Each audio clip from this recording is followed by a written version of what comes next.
മൂന്നാറിലെ ടൂറിസം സാധ്യതകൾ ഉപയോഗപ്പെടുത്തുവാൻ പുതുതായി 4 KSRTC ബസ്സുകൾ അനുവദിക്കുമെന്ന് മന്ത്രി K B Ganesh Kumar. KSRTC budget ടൂറിസത്തിന്റെ ഭാഗമായി റോയൽ വ്യൂ ഡബിൾ ഡെക്കർ ബസിന്റെ ഫ്ളാഗ് ഓഫ് നിർവഹിക്കുകയായിരുന്നു അദ്ദേഹം.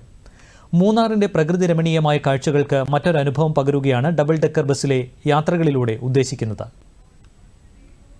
ടൂറിസത്തിന്റെ മറ്റൊരു ഭാഗമാണ്. ഇത് ഒരു ലോക്കൽ ബസ്സല്ല, സാധാരണ ആളുകളെ കയറ്റി ടിക്കറ്റ് കൊടുത്ത് ഓടുന്ന ഒരു ബസ്സല്ല, ആരുമായിട്ട് കോമ്പീറ്റ് ചെയ്യാൻ വന്നതുമല്ല. ഇത് ഒരു ടൂറിസം KSRTCയുടെ ടൂറിസം പദ്ധതിയുടെ ഭാഗമായിട്ട് രാവിലെ 8:30 മണി മുതൽ വൈകിട്ട് 6 മണി വരെ പകൽ സമയത്ത് ഓടാൻ വേണ്ടിയുള്ളതാണ്. ഇത് കാണുന്ന ഈ ലൈറ്റുകളൊന്നും നമ്മൾ ഓൺ ചെയ്യില്ല. ഇപ്പോൾ ഈ ലൈറ്റ് ഓൺ ചെയ്യാൻ ആര് കാണും? പകലല്ലേ, രാത്രി ഇത് ഓടിക്കുന്നില്ല. ഇതിന് ഹെഡ്ലൈറ്റ് പോലും ആവശ്യമില്ല. ഇത് ഇതിന് മുകളിൽ ഇരുന്നുകൊണ്ട് കാണാം. മൂന്നാറാകുമ്പോൾ തണുപ്പുണ്ടെങ്കിൽ അടച്ചു വയ്ക്കാം, അല്ലെങ്കിൽ ഗ്ലാസ് തുറന്നു വയ്ക്കാം. മഴയൊക്കെ വരുമ്പോൾ വളരെ മനോഹര കാഴ്ചയായിരിക്കും. അത് തീർച്ചയായിട്ടും ദൃശ്യമാധ്യമങ്ങൾ അത് പകർത്തി ആസ്വാദിക്കേണ്ട മനോഹാരിത പകർത്തി ജനങ്ങളെ കാണിച്ച് സഹായിക്കണമെന്ന് ഞാൻ അഭ്യർത്ഥിക്കുന്നു. മൂന്നാറിൽ KSRTCയുടെ ഭൂമിയിൽ പഞ്ചനക്ഷത്ര ഹോട്ടൽ നിർമ്മിക്കാൻ താൽപര്യപത്രം ക്ഷണിച്ച് കഴിഞ്ഞു. മൂന്നാറിൽ നിന്നും വിവിധ വിനോദസഞ്ചാര സ്ഥലങ്ങളിലേക്ക് ബസ്സുകൾ ഓടിക്കും.